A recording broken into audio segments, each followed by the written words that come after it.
Boa noite, estamos aqui para um momento de uma transmissão, não vou falar especial, né? Mas um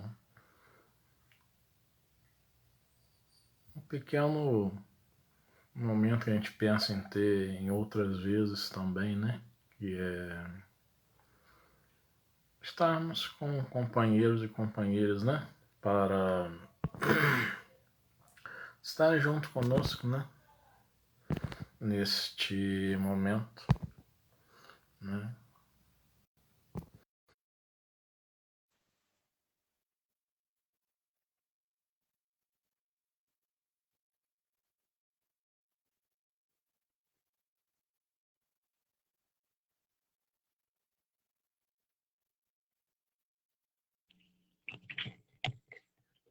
Joia, boa noite.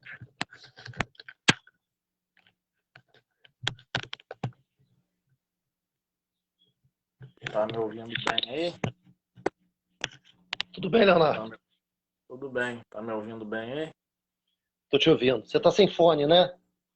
Tô sem fone, meu Não fone, o precisa não, né? microfone do... Não, o microfone do fone tá muito ruim para que você me ouça. Eu vou até te ouvir bem com o fone, mas para que você me ouça, vai ficar ruim. Então, tranquilo aqui. Tudo bem. Bom, vamos lá. Coloquei aí, né, no assunto, né, da tópica, né, dos estudos nossos. Por exemplo, né, a pergunta: Allan Kardec era racista? Que é o primeiro Perfeito. assunto que vamos tratar, né? Então, com essa pergunta, Allan Kardec era racista? Eu, para que você faça as suas considerações, né? Coloque suas palavras aí, esclarecedoras sobre isso, que o Espiritismo diz. Nós sabemos que em 1796, Franz Josef Gall, que é um alemão, né? Que Perfeito. criou uma ciência que em 1800 foi dada a essa ciência, né, hoje considerada não mais uma ciência, a frenologia, que ele queria o quê? Qual era o objetivo? O objetivo era de fazer com que a frenologia explicasse justamente funções mentais a partir de partes do cérebro e também sobre a formação do crânio, fisionomia, aparência, e isso diria da intelectualidade ou não de uma pessoa. Correto. Isso está dentro do contexto histórico. Mas, e apesar de não ser considerado uma ciência mais, foi de grande importância para os fundamentos, por exemplo, da neuropsicologia, né? Também, se a gente pesquisar um pouco na internet, vamos encontrar artigos a esse respeito. Mas, Júnior, muitos falam que o Kardec era racista, tem textos racistas, várias pessoas, inclusive você já me falou, que disseram a você justamente buscando contestar o Espiritismo por esses viés, de que o Kardec era racista. E como que você se coloca enquanto estudioso do Espiritismo, que eu sei que é, e como que você poderia colocar aqui para o pessoal de que forma, né, nós podemos responder a isso, deixarmos bem claro que é um retumbante não. Fique à vontade. Leonardo, é uma satisfação estar falando com você. A nossa live foi, digamos que, quase que improvisada, né?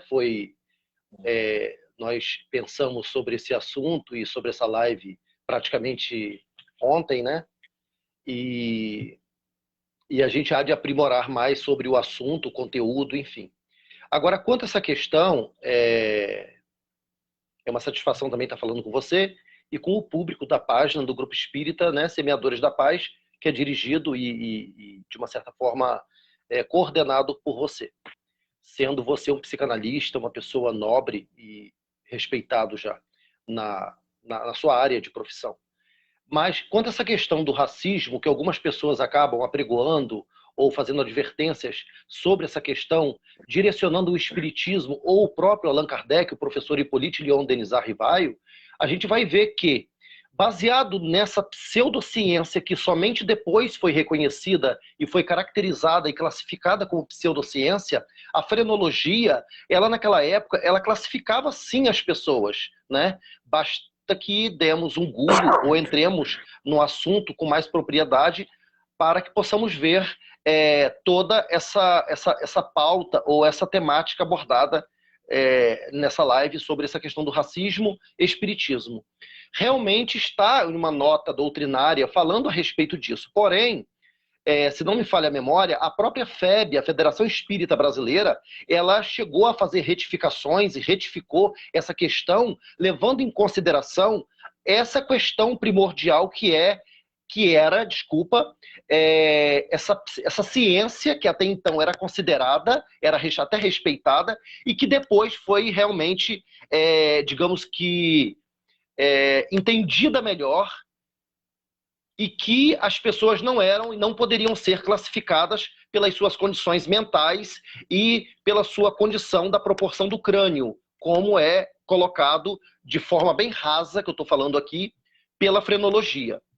E daí, essas pessoas dessa época, realmente baseada nessa ciência que depois passou a ser uma pseudociência, realmente essas pessoas acreditavam, assim como acreditaram em outras ciências que depois caiu por terra e passou a ser, digamos que, entendida e interpretada e compreendida pela sociedade acadêmica ou não como uma pseudociência, como, por exemplo, o heliocentrismo, o geocentrismo, que era apregoado não pelas questões da religião vigente na época e até pela própria, digamos que, doutrina dos patrísticos ou da igreja, mas que depois foi revisto. E a gente sabe a história perfeitamente como foi, e a ciência foi revista e não houve nada que sustentasse o heliocentrismo. O heliocentrismo caiu por terra e preponderou o que a gente acredita até hoje, e a ciência nos prova hoje, com bases mais sólidas, que o que prepondera é o geocentrismo, isto é,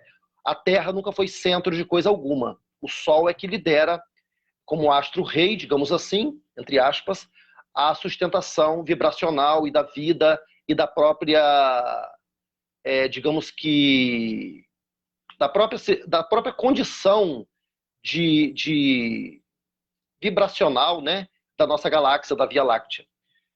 Mas essa é a minha colocação, entendeu, Leonardo? Quanto a essa condição, eu já tive amigos próximos que lamentavelmente, deixaram digamos que de frequentar, eu não digo nem estudar, né? Porque se a pessoa estuda, a tendência é cada vez mais se esclarecer.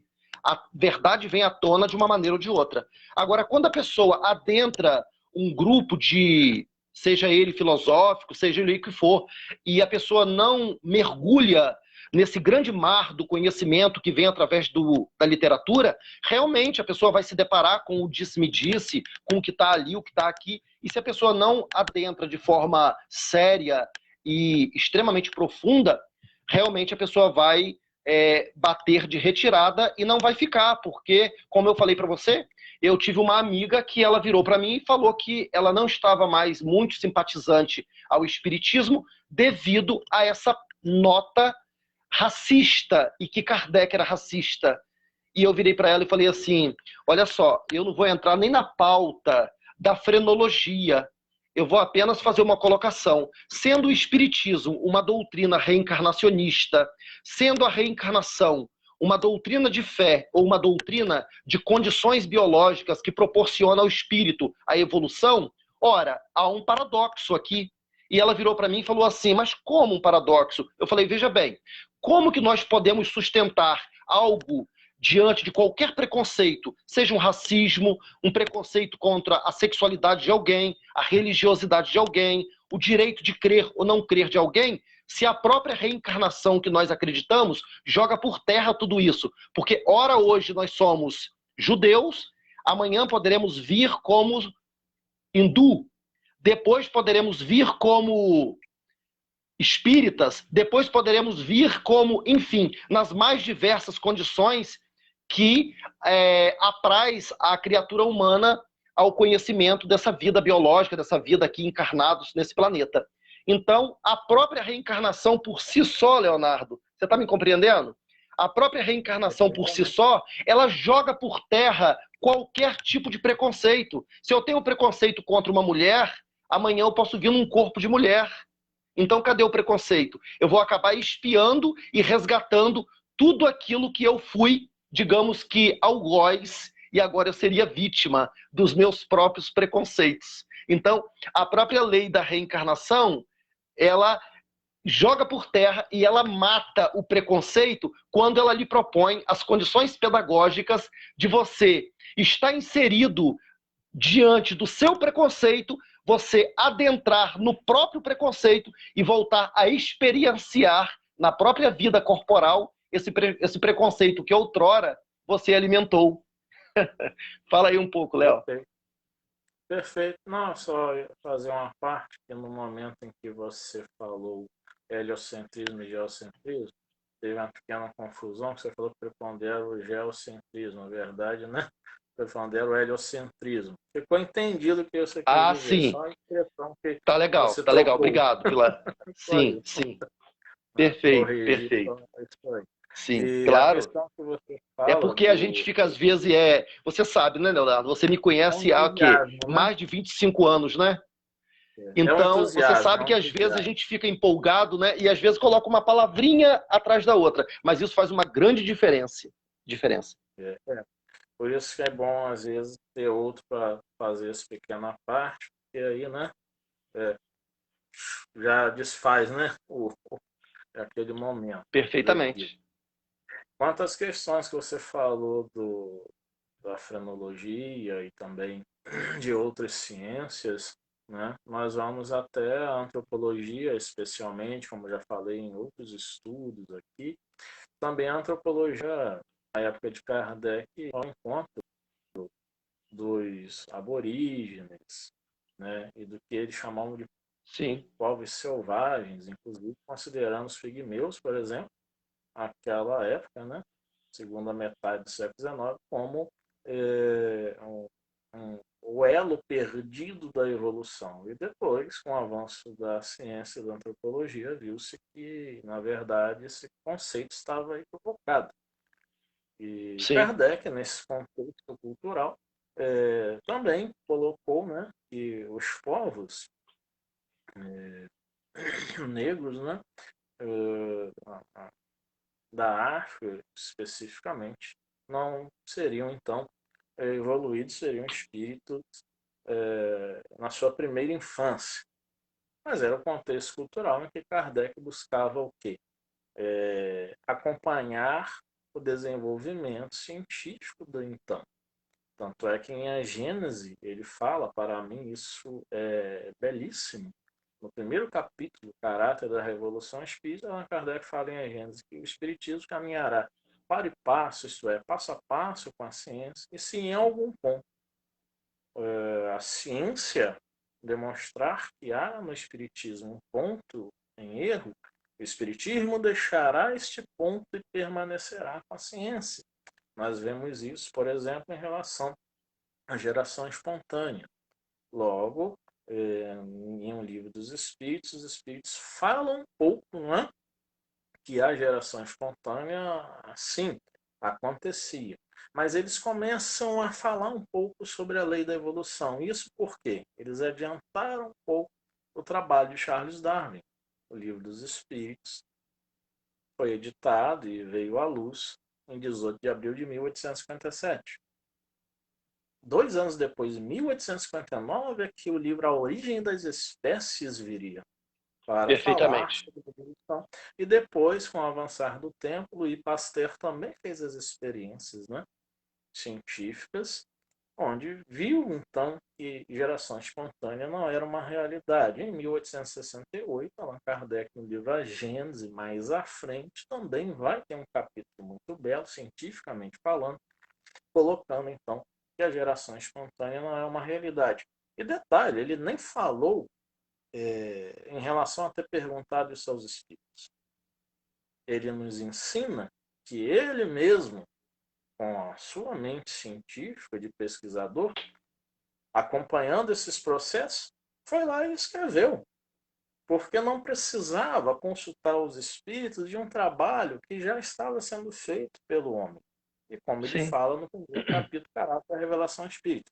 Há duas revelações: a divina, que vem através dos processos mediúnicos, e sim. a revelação que vem a partir da pesquisa científica nas mais diversas ciências, exatas, naturais e humanas. Então, esse contexto também nos diz para que nós não venhamos a ouvir, por exemplo, como eu já ouvi, de pessoas que têm essa afirmação de que Kardec era racista, de que, na verdade, o Espiritismo é uma doutrina totalmente europocêntrica. E aí você, com a sua narrativa, o seu discurso anterior, colocou muito bem que a reencarnação vindo a destruir em nós, né, fazer em nós uma reconstrução em relação a Perfeitamente. preconceito, não tem como, né, nós falarmos isso. E se nós olharmos os textos de Kardec na Revista Espírita, nós vamos encontrar elogios até à raça negra.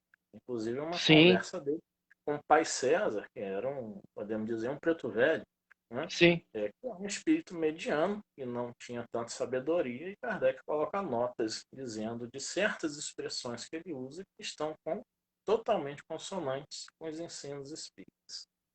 Perfeitamente. Leonardo, essa questão não somente do racismo, que muitas pessoas pegam essa notinha, é engraçado que a literatura é tão vasta, né? Mas as pessoas vão, algumas pessoas, né, detratores ou até inimigos gratuitos do espiritismo e da espiritualidade, digamos assim, né, do espiritualismo, pegam essas notas de rodapé para poder, em detrimento de uma literatura tão vasta, né? Para poder atacar. E a gente vai ver o desconhecimento justamente na forma do ataque. Porque até para você atacar alguma coisa, você tem que ter um embasamento extremamente profundo para você gerar esse ataque ou essa desconstrução de alguma coisa, seja na área filosófica ou não, né? Então, não adentram ao século XIX para poder entender o porquê que veio aquilo à tona, por que teve aquele pensamento naquela notinha de rodapé ou naquela nota a nível de doutrina sobre o codificador, não sobre a revelação dos espíritos, mas sobre a opinião do codificador. Quer dizer, a gente vai ver que as condições, não sei se você vai concordar comigo, as condições de alguns espíritas ou estudiosos da área, talvez esteja data vênia, para eu poder falar isso, mas muito rasa, né? Porque a gente vê que há uma razoabilidade nessas questões oriundas do espiritismo que muitas das vezes no próprio movimento espírita, evidentemente que eu não estou em hipótese alguma generalizando, mas no próprio movimento espírita há esse espiritismo abrasileirado que, de uma certa forma, muitas das vezes a pessoa não tem condições, ou o espírita, digamos assim, né, não tem condições de refutar ou de, pelo menos, responder à altura dessas condições quando diz que o Allan Kardec, né, o codificador, foi uma pessoa racista, como aconteceu comigo, né, de uma amiga minha que estava frequentando, estudando o espiritismo, e ela parou porque uma pessoa muito próxima dela falou que o espiritismo e o codificador era racista. Quer dizer, ficou um peso a ser medido, ou a ser, enfim, colocado. Ela ia me ouvir ou ia ouvir a pessoa bem próxima dela? Claro que ela deu ouvido à pessoa bem próxima dela, e ela não adentrou as condições para poder entender melhor essa situação do racismo, que é uma coisa muito séria, né? Não é séria Sim. hoje, sempre foi uma coisa muito séria, né? Talvez hoje a gente tenha uma consciência melhor sobre essa situação, mas sempre foi algo muito sério. Agora, quanto à questão do movimento espírita, Leonardo, eu queria te fazer algumas perguntas, como, por exemplo, saindo um pouquinho da pauta ou da temática aqui do racismo, que eu acho que ficou bem, né? Fizemos uma alusão aqui, fizemos uma colocação, um discurso, ainda que sintetizando, porque nós temos um certo tempo, mas eu acho que ficou bem colocado, né? Agora cabe ao interessado, né? Cabe à pessoa que tem realmente o interesse pelo estudo e pela pesquisa, né? Já que a doutrina espírita é uma doutrina por excelência, é uma doutrina de pessoas investigadoras, analíticas, enfim. E cabe agora às pessoas que ainda não tiveram a oportunidade de saber sobre essa questão, buscar, seja através da internet ou de livros, para poder ter um embasamento ainda maior sobre essa questão Allan Kardec e racismo. Agora... Me dê licença, João, só para falar uma coisa. Sim, pode falar. Desculpa. Nessas perguntas que você vai me fazer. Quando você diz, né, se a pessoa iria, a sua amiga iria te ouvir, ou iria ouvir a pessoa mais próxima a ela, eu gostaria de fazer uma observação seguinte. Ouvir as duas partes é muito importante, mas principalmente ouvir a si mesma indo buscar Perfeito. fontes diversas, porque nós brasileiros, e já falamos, né, sobre isso, temos, em geral, uma falta de hábito de leitura. Os benfeitores espirituais, inclusive, falam muito sobre nós termos muita preguiça mental, né? Para nos dedicarmos ao estudo, né? Então, é muito mais fácil você ir em um site de buscas como o Google, clicar e ver uma pequena nota e nem selecionar, né, sites, até por não saber sobre aquele assunto, e perceber se aquele assunto realmente, aquele site está tratando com a seriedade devida. Perfeitamente. E vamos então Perfeitamente. Leonardo, eu queria te perguntar, já que você é uma pessoa que lidera, né, é responsável por uma casa espírita aqui na cidade, e, enfim, aqui na cidade, no estado do Rio de Janeiro, e você já vem há muito tempo, né, digamos que não com a liderança dessa casa. O Grupo Espírita Semeadores da Paz foi fundado quando, Leonardo? Em 1º de outubro de 2013. É uma Entendi. casa nova.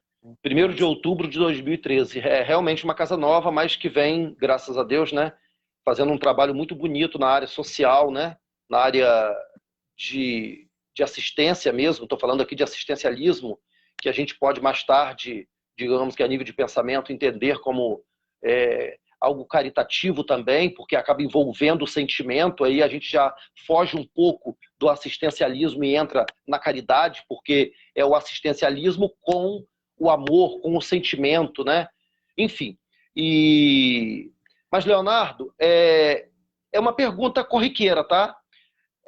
Como que fica para um psicanalista que você que tem o seu trabalho, a sua profissão, um psicólogo que além de antropólogo da religião, uma pessoa...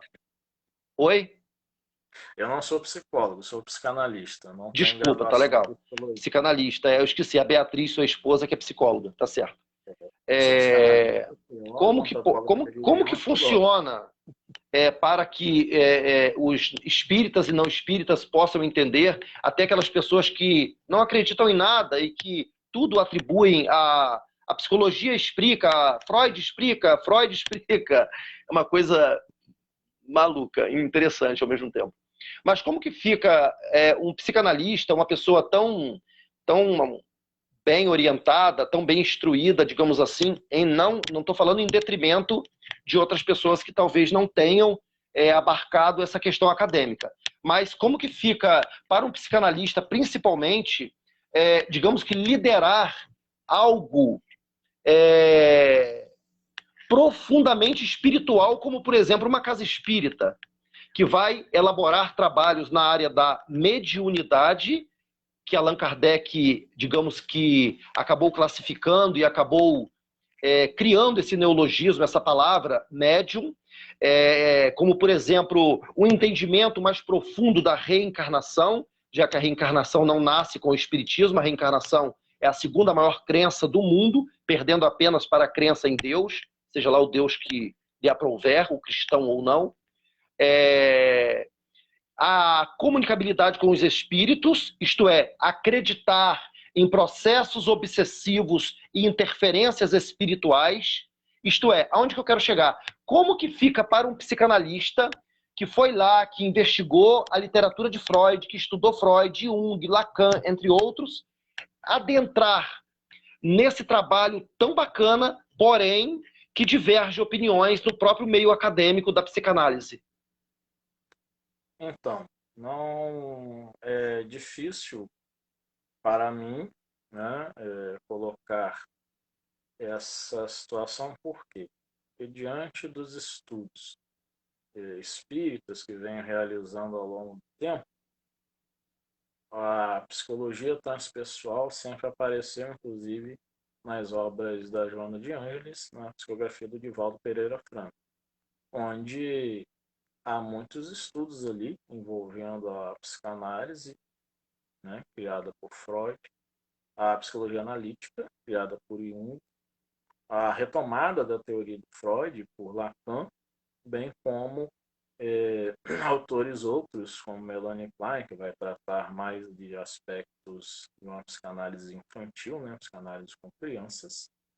E é interessante e bom você colocar essa pergunta, porque muitos psicanalistas que são acadêmicos, né, como eu também, simplesmente negam as questões espirituais. Claro que a psicanálise em si, ela pode tratar dessas questões olhando o que essas questões representam para aquele indivíduo, né, para aquela pessoa que está na clínica fazendo uma terapia psicanalítica. Isso, Entendi. com certeza, é possível. E, mas muitos negam, Júnior, que têm né, estão na academia, negam a possibilidade por seguirem a Freud, né, que era de família judia e era ateu. Então vão seguindo por esse caminho. No entanto, ainda que Deus não seja o objeto de estudo da psicanálise, não é? E podendo nós, psicanalistas, vermos a representatividade das questões do inconsciente em relação às questões religiosas que traz, nós vemos o que isso representa para o sujeito. Em relação à mediunidade, aí eu respondo agora também a pergunta da Sofia, como a psicanálise enxerga a mediunidade, né? Porque, enquanto psicanalista, né, eu tenho uma trajetória de vida que eu coloco antes e depois da psicanálise também.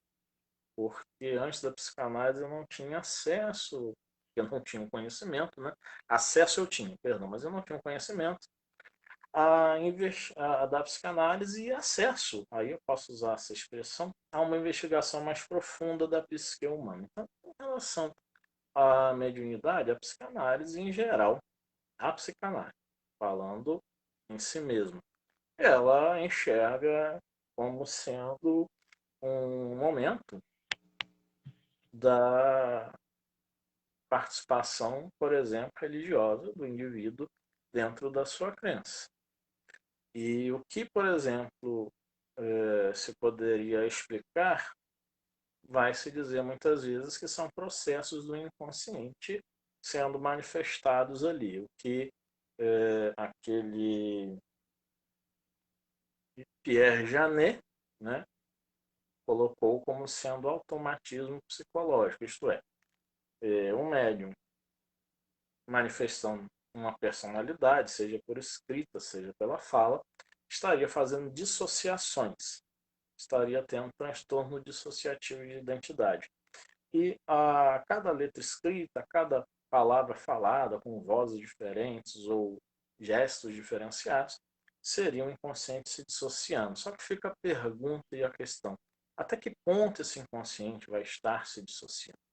E até que ponto, e aí, né, nós temos que olhar com um olhar também de pesquisadores, né, um olhar mais amplo nesse sentido, até que ponto essas dissociações vão se fazer, e quando essas dissociações falam muito alto em relação a dar provas de sua identidade naquilo que aquele médium não sabe, principalmente quando traz informações que a pessoa que recebe a mensagem também não tinha conhecimento.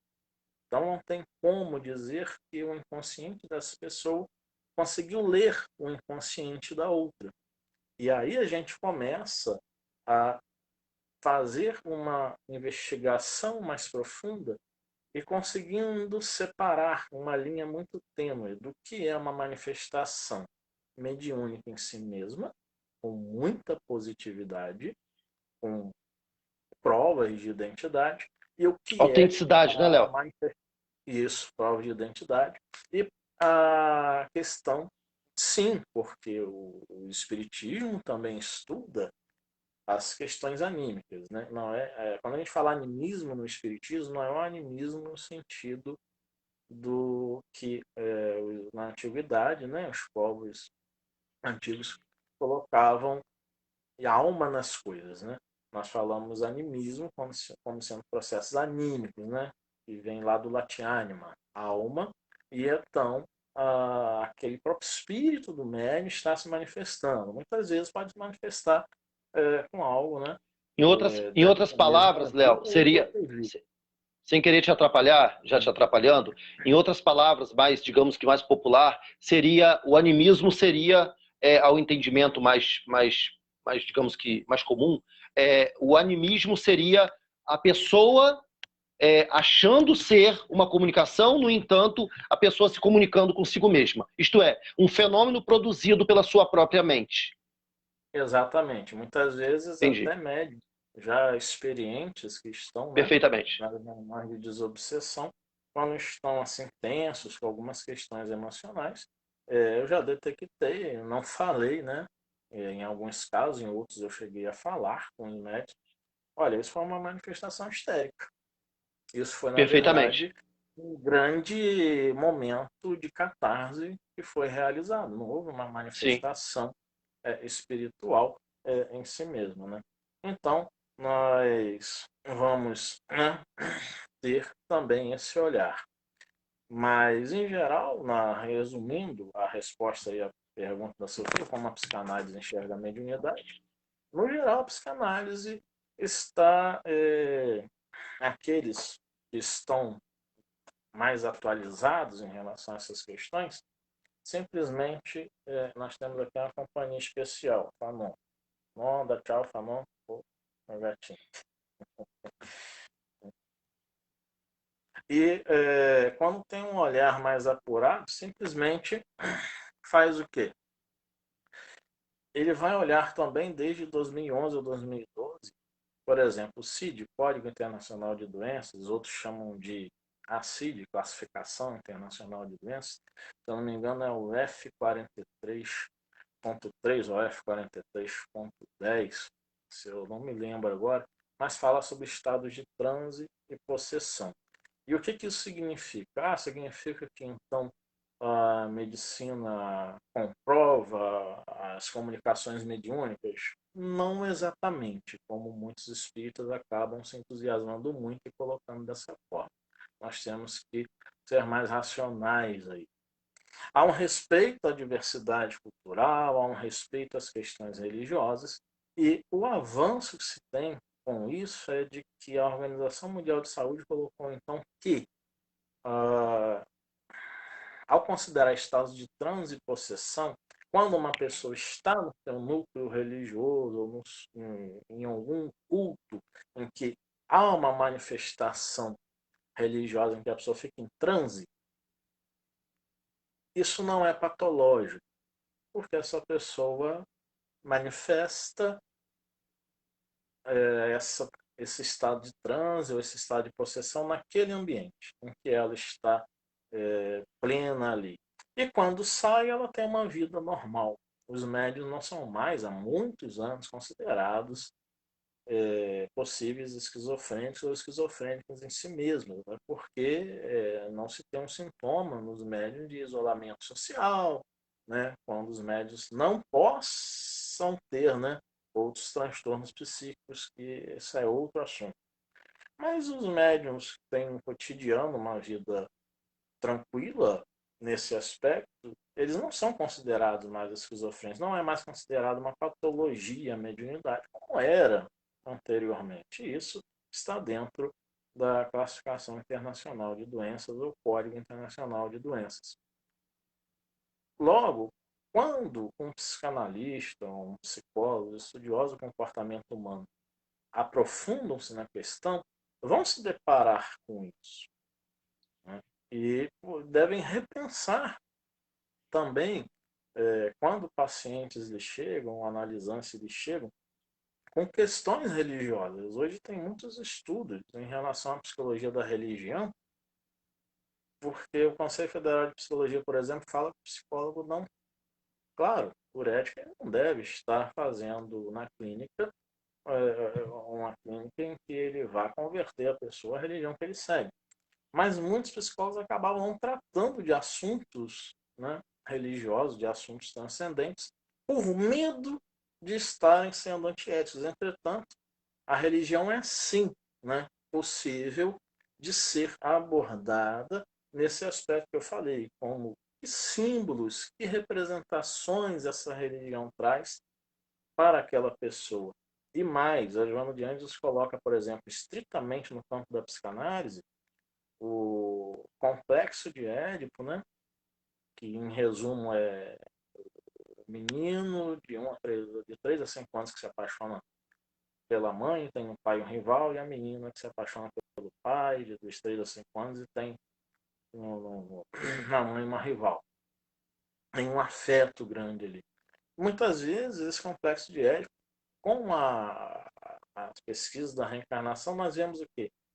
Isso vem de vidas passadas. Muitas vezes, aquele filho que é muito ligado à mãe e que tem uma rivalidade grande com o pai, pode acontecer dele ter sido um marido traído em época passada. E traído por quem? Justamente pela figura de quem hoje ele é o pai. Então nós temos a configuração mãe, pai, filho, nesta vida. E numa vida passada a configuração mulher, dois amigos, apaixonados por aquela mesma mulher. Mas um amigo fica com aquela mulher. E a mulher cai na tentação e fica com um amigo. E os dois descobrem. E cria-se inimizade. Proposta reencarnatória de se vir numa configuração. Olha, aquele que foi traído virá como filho, e vocês que cometeram adultério virão como casal, para justamente buscar estabelecer-se enquanto uma família. Eu sei que o que eu estou falando aqui não é simples, é complexo, mas é só um exemplo para a gente buscar entender. E claro, não tomem esse exemplo, por favor, como exemplo para explicar toda e qualquer situação familiar. E nós espíritas muitas vezes temos esse erro também, né? Generalizarmos as informações trazidas. E isso é um erro grave. Perfeitamente. Uma vez uma garota que faz uma certa divulgação do espiritismo nessa plataforma no TikTok, ela colocou algo um tanto quanto estranho, né? E antidoutrinário, quando ela citava que o agressor, provavelmente o agressor, eu até compartilhei com você o vídeo, o agressor de uma criança provavelmente teria sido algo ou uma pessoa que teria passado por uma agressão e agora ele vem numa reencarnação e acaba se tornando, já que ele foi agredido outrora, ele acaba vindo agora numa reencarnação onde ele se torna um agressor. Quer dizer, algo extremamente antidoutrinário, antilógico e anti-reencarnação, no sentido da compreensão da lei da reencarnação, que é pedagógica e não punitiva. Muito menos criando esse novelo, esse verdadeiro cipoal, esse verdadeiro emaranhado e essa bola de neve onde a pessoa nunca vai sair dessas condições, porque se a pessoa passa por uma situação e reencarna e se torna algo pior do que ela passou na sua vida pregressa, a gente vai ver que a reencarnação perde nessa visão, a reencarnação perde totalmente a sua finalidade enquanto lei de progresso para o espírito. Ela perde totalmente a sua finalidade e o seu objetivo, porque se torna algo onde a pessoa, evidentemente, que a gente sabe que há questões pertinentes, né? Onde a pessoa acaba repetindo erros, e repetindo muitos erros, frequentemente, em várias existências,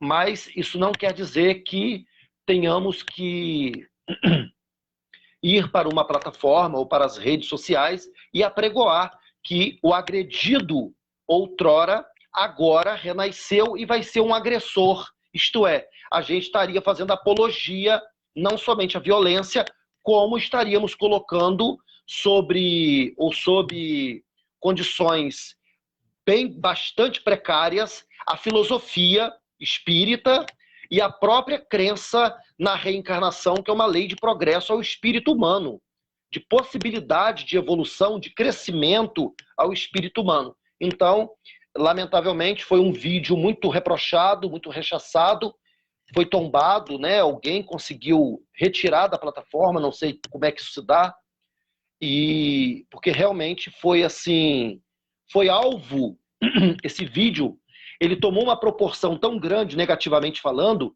que ele foi alvo de questionamentos e de críticas de pessoas que sequer conhecem o espiritismo e sequer conhecem literaturas sobre a reencarnação. Mas a fala da pessoa, nesse quesito, nessa forma de colocar, que o agressor foi o agredido e agora ele renasceu e foi o agressor e se tornou um agressor, quer dizer, algo extremamente mais do que condenatório, né, Leonardo? Porque a pessoa acaba se tornando a sua própria existência e a sua própria vida uma verdadeira bola de neve, onde nunca vai ter fim, né?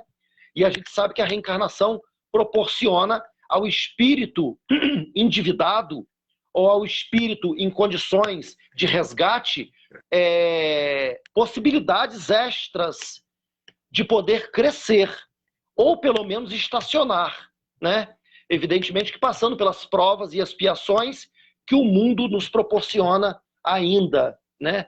Já que estamos numa condição, você pode me ajudar aí nesse raciocínio, de transitoriedade, né? De um plano de transição planetária, né?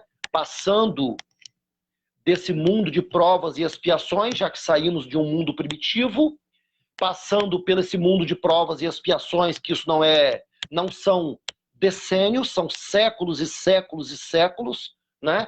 Para agora estarmos, segundo informações espirituais, estarmos adentrando, não é que estamos apenas adentrando a esse mundo de regeneração.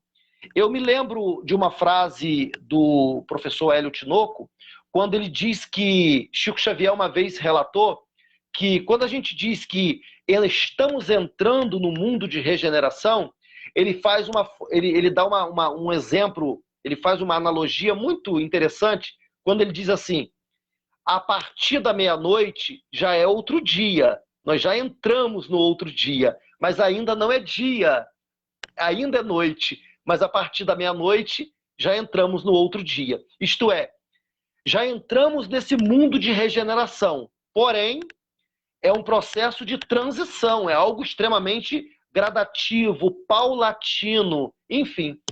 Mas, voltando aqui, Leonardo, já que a nossa live seria de assuntos diversos, né? Sei que eu posso falar assim. O que o Leonardo, né, que é uma pessoa que dirige e é responsável por uma casa espírita, o que o Leonardo me diz sobre, por exemplo, nós temos várias instituições religiosas, filantrópicas, enfim, ONGs, e outros departamentos, órgãos que atendem a criatura humana no seu desalinho, no seu desespero, e que estão funcionando, ainda que com os recursos para manter uma certa disciplina para o atendimento dessas pessoas, principalmente nesse momento que estamos vivendo no mundo inteiro e no Brasil também.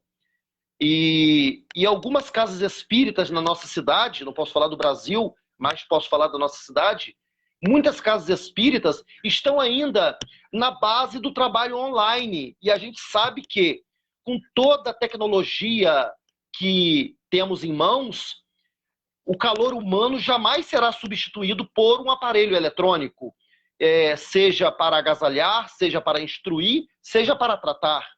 E a gente vai ver que muitas casas espíritas, em contrapartida, sem querer fazer aqui nenhum tipo de disputa religiosa, mas a gente vai ver que muitas igrejas católicas estão atendendo com o distanciamento necessário, mas estão abertas atendendo as pessoas que buscam a orientação ou a própria prática religiosa, espiritual, naquela agremiação religiosa. As igrejas evangélicas, neopentecostais, protestantes, paracristãs e por aí vai, estão também abertas no seu distanciamento, mas atendendo a criatura humana na sua mais profunda forma de atendimento, do desalinho e do desespero dessas pessoas. E nós vamos ver, como eu já citei, e repetindo, nós vamos ver várias casas espíritas ainda, várias casas espíritas de grande porte, que poderia estar atendendo, já que o Dr. Bezerra de Menezes é muito claro, quando ele diz que as casas espíritas ou os grupos espíritas são comparados, ou são, digamos que, podemos compreender as casas espíritas como hospitais de socorro aos esfoimados, aos sedentos, aos desnudos da alma, do espírito, do corpo. E, de repente, a pessoa se depara com as casas fechadas, em detrimento de uma pandemia. Sim, a pandemia é muito séria. Eu tive o Covid-19 e eu sei o que é essa doença. Mas o atendimento aos esfoimados do espírito, né? Essas pessoas que estão em busca e algumas casas estão apenas atendendo de forma online. Fala pra gente aí um pouco, Leonardo, o que você acha, enquanto uma pessoa que é um dirigente, um presidente de casa espírita, o que você acha sobre essa pauta, esse assunto? Primeiro, nós temos que falar do início, né, da pandemia, quando, ano passado, né, precisamente no mês de março, na sua segunda semana, tudo de repente fechou. Então, foi um choque para muitos, né, ter de fechar, né? As autoridades, os decretos das prefeituras, governos decretaram o fechamento, né, de tudo, ainda que aqui no Brasil haja uma polarização política em que, né, há várias divergências até hoje quanto a isso. Porém, passado um ano, por exemplo, falando agora um pouco da experiência do Grupo Espírito Semeadores da Paz, passado um ano da pandemia, com reuniões online ou fazendo estudos fácil até hoje, mas hoje nós fazemos estudos também de forma híbrida, né? Às quartas-feiras, às 19h30, já tivemos por 2 vezes e vamos retornar ao estudo de forma híbrida, onde algumas pessoas estão presencialmente, com o uso de máscaras corretamente, tapando boca e nariz, com o uso de álcool gel e com distanciamento, né? E isso faz com que haja também saúde mental, porque nós somos seres, como já falava o filósofo Aristóteles, somos seres sociáveis e não criados para viver confinados dentro de uma casa. Isso gerando diversos problemas psicológicos, como depressões, ansiedade, insônia, obesidade, aumento no uso de substâncias psicoativas, né, como drogas ilícitas, drogas lícitas, como os fármacos, né, também são drogas, Perfeito. causando situações familiares de estresse, de discussões. E quando a gente fala de calor humano, a gente sabe que nós não vamos estar a abraçar uns aos outros, né? Mas é o calor do olhar no olho, do Perfeitamente, é isso falar mesmo, foi isso que eu quis dizer. pessoalmente, né? Do falar Aham, pessoalmente, do estar, é, se uma pessoa estar com um problema, está ouvindo. Por exemplo, nunca deixamos lá no Grupo Espírita Semeadores da Paz de aplicarmos passes, mesmo um ano estando fechados, aplicarmos passes em quem ia nos procurar, seja com uma equipe da casa de pessoas que estavam com dificuldade de saírem de casa, sendo indo, né, eu e mais uma pessoa ao Grupo Espírito Semeador da Paz e lá com no máximo 4 pessoas na sala de passe aplicando passe. No estudo híbrido que nós fazemos, após ter um passe, de que forma? Só um passista e a pessoa na sala de passe para manter o distanciamento adequado. E isso faz com que muitas pessoas passem não só a se sentir melhor pelo efeito psicológico que há, mas também pela possibilidade de estar recebendo os fluidos, né? Digamos, aqueles fluidos próprios do magnetizador, né? Inoculando ali no corpo dela, né? Naquela forma presencial. E fazendo perfeito. com que o magnetizador até assim possa perceber, né? Por uma questão de psicometria ou psicoscopia, como alguns colocam, a perceber no corpo da pessoa as necessidades, né, que aquela pessoa está precisando ser trabalhado naquele momento. Então, hoje, eu não vejo que as casas espíritas, principalmente aquelas grandes, quando eu falo grandes, grandes em espaço físico mesmo, o nosso grupo espírita Semeadora da Paz, ele ainda é um espaço pequeno, mas casas grandes, né, como você conhece muitas aqui em Campos do Goytacazes, manterem-se fechadas, né, eu vejo que isso é deixar a desejar no trabalho de assistência espiritual em si mesmo. Nós fizemos reuniões de desobsessão da seguinte forma por um ano. Em um grupo, equipe de desobsessão, que criamos no WhatsApp, aproveitamos desse grupo, colocávamos os nomes e os endereços das pessoas e os sintomas. Começa a reunião às 20 horas. Às 20 horas, né, às 19h30 fazíamos o estudo, às 20 horas nós orávamos e depois em casa, né, os benfeitores espirituais, através de mim e de outros médios, é, conduziam irradiações, não tendo manifestações de obsessores até não que seja proibido, mas por conta de ambiente familiar e não ser um local, né, que vai ser restrito somente àquele tipo de trabalho muito sério. Até que nós vimos o quê? Não há condições de nós ficarmos somente neste tipo de trabalho, né?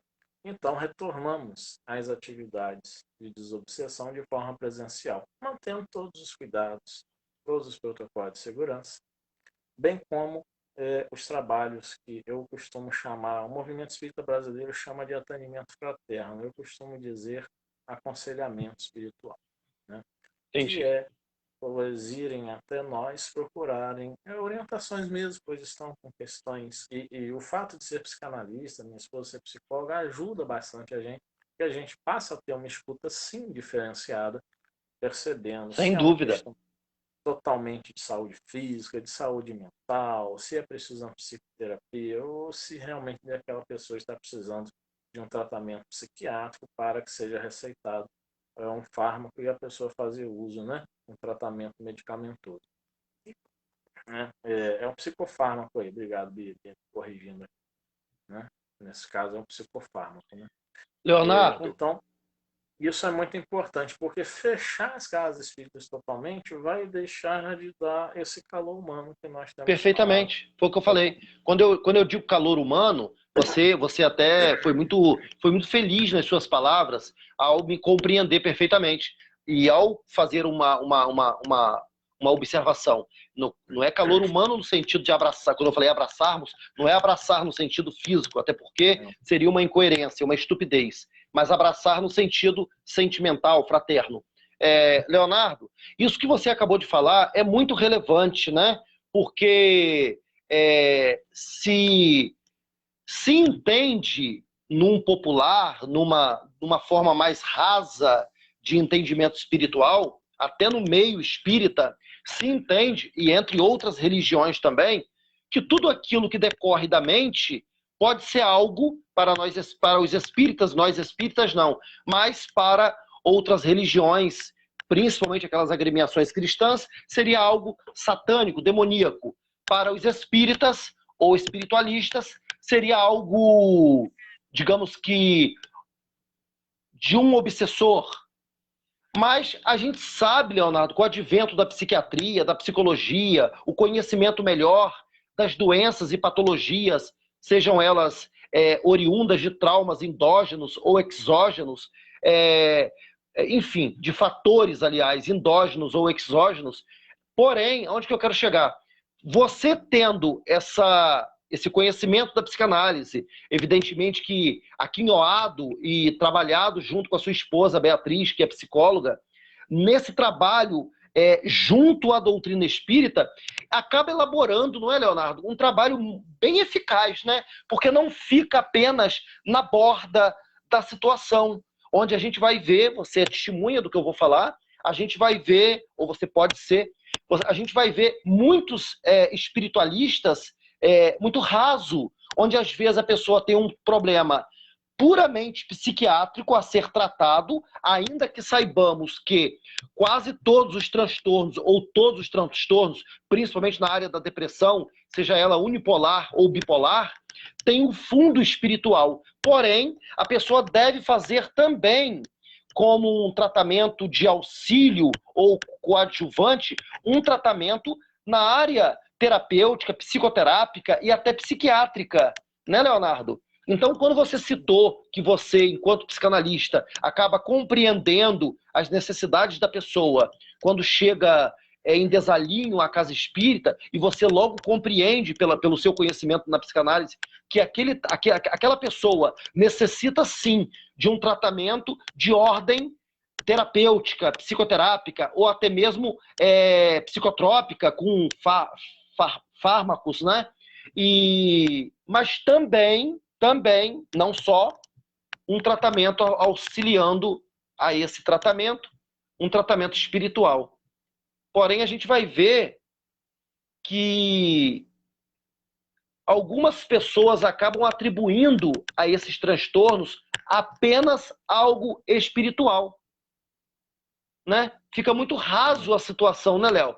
Porque às vezes aquilo é um transtorno mesmo psiquiátrico, precisando de tratamento além, ou pelo menos também na área da psiquiatria, da psicologia, enfim. Estaria eu, Sim. assim, equivocado ou não? Fala aí pra gente. Não, não. Suas palavras foram muito boas nesse sentido, porque tratam justamente desse fator, que é um fator que tem muito a ver com o pensamento mágico até, onde as doenças, as patologias, as psicopatologias estariam sendo oriundas de fenômenos espirituais, né? De ataques espirituais, quando muitas vezes isso é apenas tanto um fator cultural quanto um mecanismo de fuga para se colocar a realidade da necessidade de um tratamento. mas ainda, apesar do campo da saúde mental ter se expandido muito, mas ainda há muito preconceito, há muitas falas, né, do vulgo, do povo ignorante, né, aquela parte do povo ainda ignorante, no sentido de desconhecimento dos processos da saúde mental, de que quando se fala assim, procure ajuda psicológica, ajuda analítica, e fala assim, eu não sou louco, eu não sou doido. Sim. Então, permanece esse estigma em muitos de que uma psicoterapia seria para loucos, né? Quando, na verdade, a própria palavra transtorno não designa loucos, designa modos de ser, né? Isso é um modo de ser da pessoa. Tanto é que transtornos de personalidade, isto é, a personalidade da pessoa, tem um transtorno. Pode ser o transtorno afetivo bipolar, pode ser o transtorno depressivo, pode ser o transtorno esquizofrênico, pode ser o transtorno é, esquizoafetivo, transtorno de personalidade borderline, que trazem, né, esses fatores de uma pessoa de repente entrar em um delírio e simplesmente se considerar que isso seja uma influência especificamente espiritual. Quando você falou dos fatores endógenos, que são os que estão dentro, né, e dos fatores exógenos, que são os que estão fora, e, e colocou as questões espirituais, nós temos que também observar que em muitos casos, por exemplo, de transtornos depressivos e de esquizofrenia, estou falando muitos casos, não estou falando todos os casos, não podemos generalizar, Sim, sem dúvida. mas vem muito ao encontro de sentimentos de culpa quando é um fator é, endógeno que está dentro da pessoa, muito com sentimento de culpa que vem muitas vezes de encarnações passadas, Sim, não necessariamente que algo nessa vida também não venha a ter influência. E no campo, por exemplo, de um transtorno afetivo bipolar, nós temos a questão da pessoa muitas vezes se colocar com uma atitude e de repente modifica-se e está com uma atitude diferente, parecendo ser outra pessoa. Muitas vezes ela é uma outra pessoa, só que ela não deixou de ser ela. E por que eu digo isso?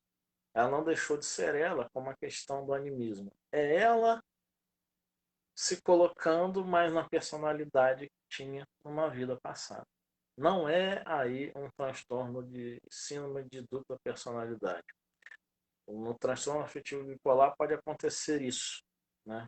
De uma pessoa estar agindo de um modo e depois estar agindo de outro. E o que acontece, simplesmente, esse outro modo dela agir é a personalidade passada, que não necessariamente é da vida passada imediata, mas às vezes de vidas passadas que ficou muito arraigada ainda no comportamento dela, e essa pessoa traz isso. Então, como trabalharmos isso? Um tripé.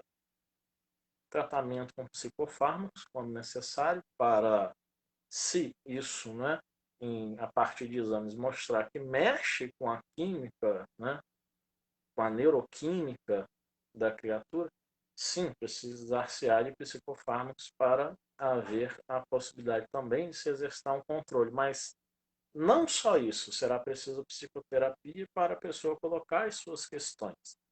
E o tratamento espiritual, sim, porque a, o campo magnético dessas pessoas se abre pelos pensamentos em Guisalin, se abrem para as mais diversas influências espirituais, que não necessariamente serão somente influências de espíritos obsessores que querem se vingar, mas influência de espíritos que estão aí, como Dona Ivone do Amaral Pereira fala, uma palavra forte, vagabundos do além, perambulando pela terra, e se aproveitam desses momentos para, né, estarem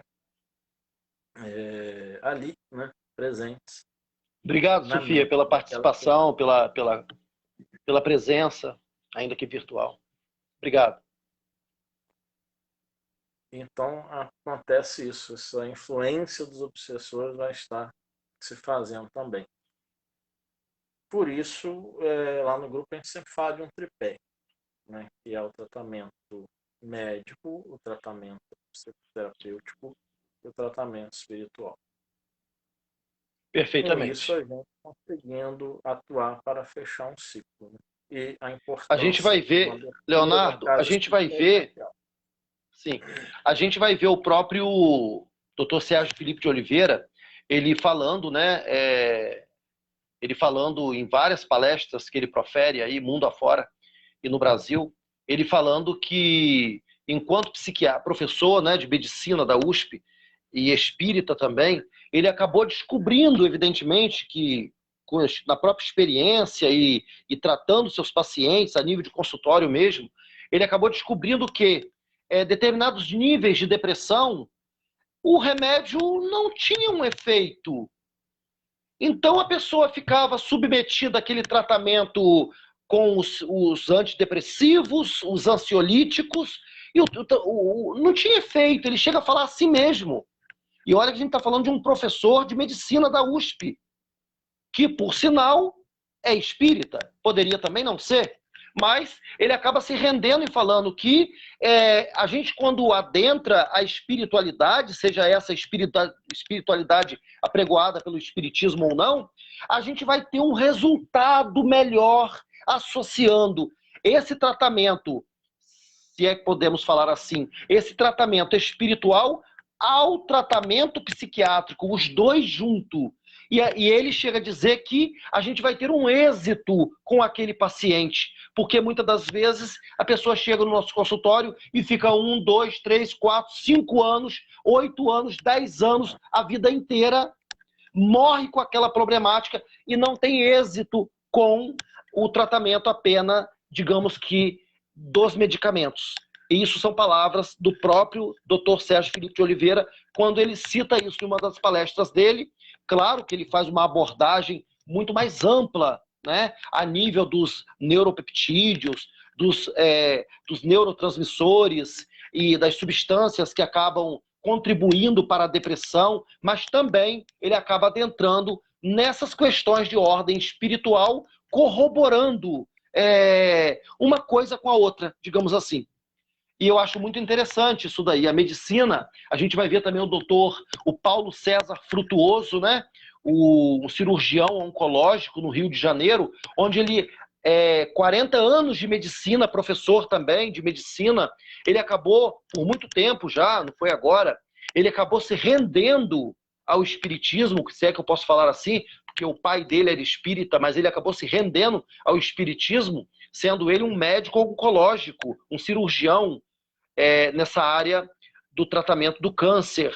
E ele vai ver que ele vê a medicina diante dessa espiritualidade que ele acabou presenciando materializações no grupo espírita Frei Luiz, em Jacarepaguá, no Rio de Janeiro, se eu não me engano, foi isso mesmo, entre outras questões de ordem espiritual, que deixou ele, e ele narra isso também em várias palestras, o Dr. Paulo César Frutuoso, e deixando bem claro que quando ele começou a levar a espiritualidade, ou o conhecimento da espiritualidade para a medicina, sem nenhum tipo de fantasia ou de coisas imaginárias, etc. e tal, que a gente sabe que há muito isso no meio cultural, né, no meio religioso, ele viu que acabou,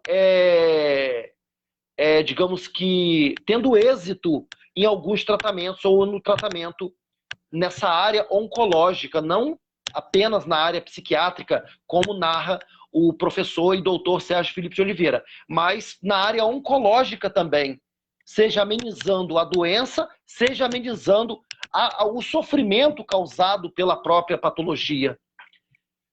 Mas, Leonardo,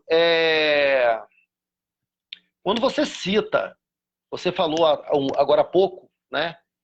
E eu não tive a puxada, senão eu ia te atrapalhar. Isso Quando que você você falou é cita de muito ordem importante. e transtornos do comportamento, transtornos voltados para a área da depressão, ou melhor, a bipolaridade e outros transtornos, Aonde que eu quero chegar? O que eu quero falar ou perguntar?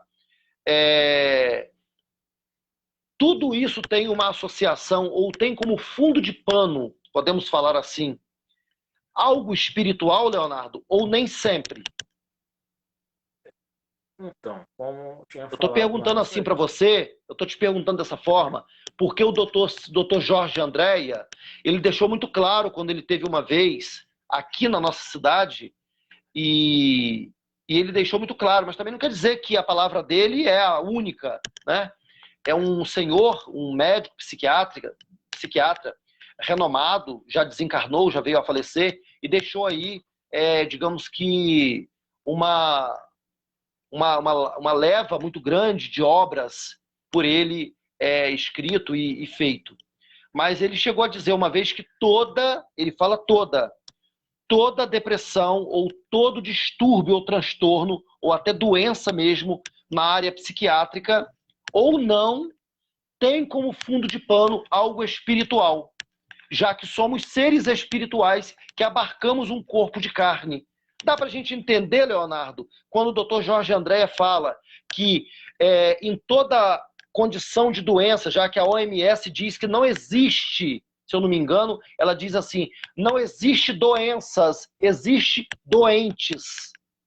E a gente acaba por entender essas palavras do Dr. Jorge Andréa, quando ele diz que toda doença ou toda questão de ordem psiquiátrica tem como fundo de pano, ou tem como fundo a sua causa de ordem espiritual, seria, nessas palavras do Dr. Jorge Andréa, é, por sermos seres espirituais que estamos engaiolados num corpo de carne. Então, nós poderíamos entender assim também, não como algo especificamente obsessivo, mas por sermos seres espirituais. Então, obviamente que as palavras do doutor Jorge Andréa podem se encaixar nessa situação de que tudo procede do espiritual. Seria assim, Léo? veja bem, sim, porque se nós somos espíritos, né, somos seres espirituais, como diria Pierre Taylor Chardin, somos seres espirituais vivendo uma experiência humana e não o contrário, Sim, seres humanos perfeito. vivendo experiência espiritual, né? Nós temos justamente que pensar que muitos males provêm da alma. Claro que não deixando de considerar as questões que nós no Espiritismo também estudamos, que há a depressão orgânica, né, com fundamentos químicos, neuroquímicos, Sim, e há a depressão por questões emocionais, questões de luto, né, questões de luto que envolvem separação conjugal, envolve perda de emprego, envolve morte de entes queridos, é, envolve a perca de algum objeto de desejo, né? Envolve até mesmo a saída de um grupo espírita. São lutos que se vão fazendo, né, diante dessas situações. Bem como as causas espirituais, mas repito, não necessariamente as causas espirituais, como você falou muito bem há pouco, que seja uma causa obsessiva, mas a causa em nós mesmos, né? Teólogos, sim, por exemplo, perfeito. falam, teólogos falam, como Hans Urs von Balthasar, né? Um teólogo católico, né? Ele não tem um livro chamado O Cristão e a Angústia, que ele trabalha muito bem a respeito disso, e ele vai muito na psicanálise e também na filosofia fenomenológica existencial de Martin Heidegger, para falar sobre essas questões da angústia, além de, claro, ele buscar, enquanto teólogo, nas próprias escrituras, né, questões relacionadas a isso, que na Bíblia nós vamos encontrar, sim, muitas personagens, não só Jó, mas muitas personagens, como o profeta Jeremias, Isaías, né, vivendo momentos de angústia, o próprio Jesus Cristo, né, vivendo esses momentos, mostrando que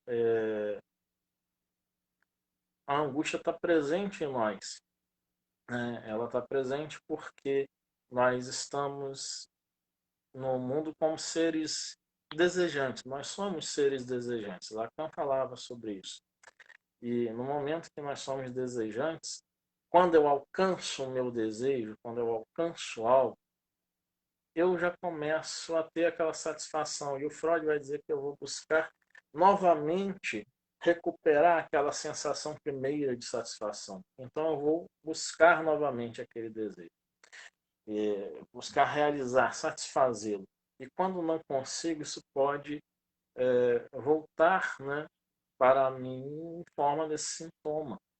Se eu estou bem em um emprego, sou promovido e de repente, por algum motivo alheio à minha vontade, eu não perco o emprego, mas eu não estou mais naquele patamar, eu recuo, né? Isso gera em mim uma insatisfação, gera frustração. E isso é um problema que não foi um espírito que foi lá e fez. Simplesmente eu estou angustiado. Nessa pandemia, por exemplo, quantas pessoas que estavam vivendo um padrão social, de status mesmo, né? Em status social melhor, de repente tiveram a sua renda é, diminuída e tiveram que diminuir o seu padrão de vida. Isso gera um sofrimento psíquico a essas pessoas, que gera um sofrimento de tamanha indignidade e de impotência por não conseguirem nada fazer. Então, isso pode gerar, né, a angústia, nesse sentido que eu falo, e gerar a depressão também.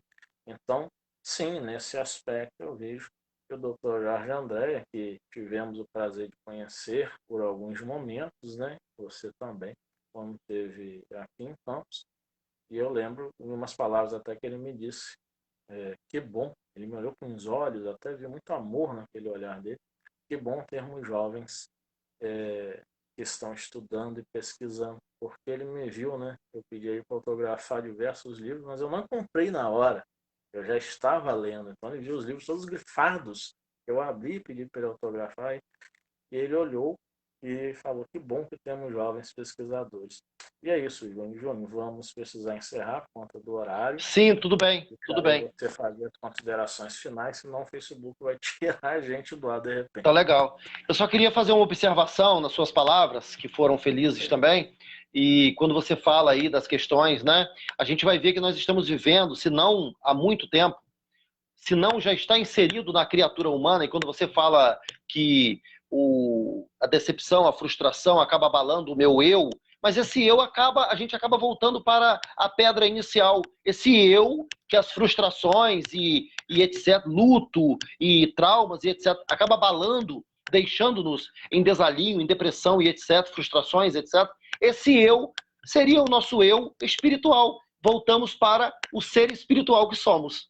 Então, seja a frustração, no meu ponto de vista, seja a frustração, nas suas palavras também, a frustração, o luto, os fatores de ordem química, enfim, que acaba acarretando doenças e males, mas esse algo vai acontecer com o eu, comigo, com o meu eu maior, com o ser que sou. E o ser que sou é espiritual. Então a gente acaba voltando para a pedra fundamental, a pedra primordial do assunto. Agora, em cima disso tudo que você falou, a gente vai ver que a criatura humana, mais do que nunca, ela vem sendo muito hedonista, ela vem sendo muito imediatista.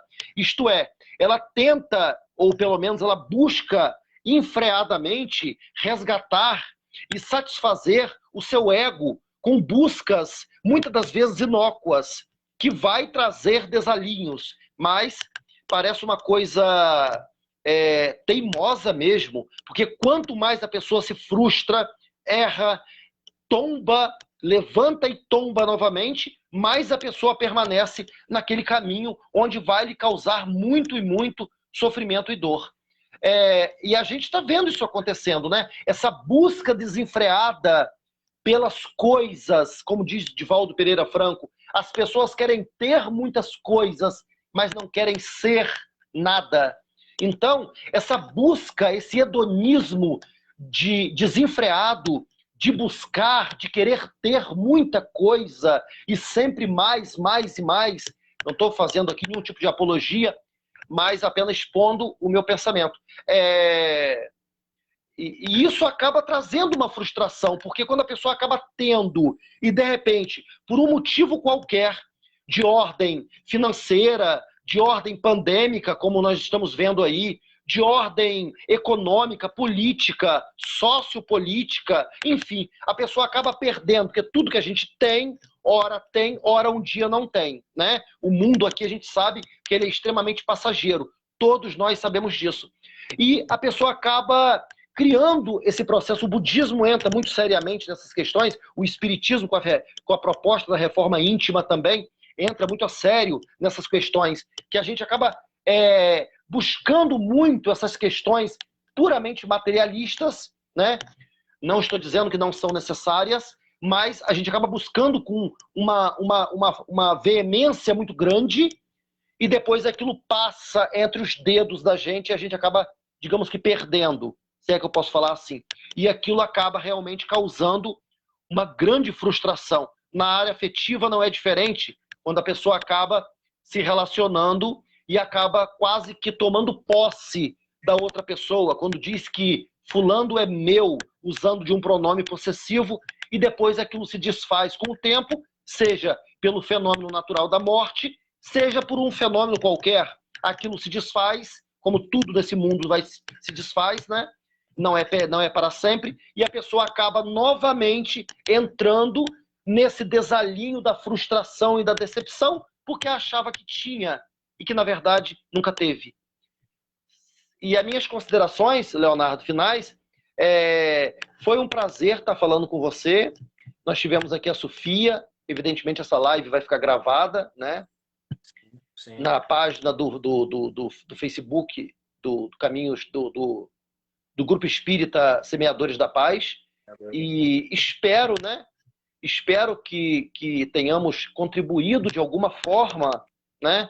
Uma live que foi de uma certa forma improvisada, né? Conversamos sobre ela ontem e entramos e comentamos a priori sobre a questão do racismo e nos desdobramos a outros assuntos, mas espero profundamente que tenhamos levado uma gotícula de algum tipo de refrigério ou palavra amiga, seja de instrução, de consolo, seja lá do que for, para os nossos espectadores, telespectadores, internautas, enfim, seja lá o nome que quiser dar. Mas estou muito grato, foi um prazer, uma satisfação, tá bom? E estamos aí, prontos a novas e próximas lives para podermos estar falando aqui a um público maior, talvez, né? Se é que eu posso falar assim. Ok, meu amigo, vamos encerrando. Eu te agradeço também a disponibilidade, né? Com certeza, essas palavras são de instrução. Muitas vezes a gente se apega às questões de socorrer os aflitos, pensando só em assistencialismo, em dar coisas materiais, mas o esclarecimento, principalmente para quem está sofrendo psiquicamente, esclarecimento é fundamental e isso é realmente de grande valia. Vamos encerrando então, desejando Perfeitamente, um Léo. bom final de Um domingo, abraço. uma Eu não sei se a excelente Sofia está aí, eu semana. acredito, não Grande sei, abraço. mas um abraço, Ela muito já foi. obrigado a todos. Obrigado a Até mais, todos aí. gente. Obrigadão. Nós encerramos assim com o nosso companheiro Júnior nessa live. Possamos ter outras, vamos deixá-la gravada aqui, claro, e vamos repassar depois, né, em outros grupos, nas diversas redes sociais, para quem desejar acessar. Deus abençoe a todos. Muita paz.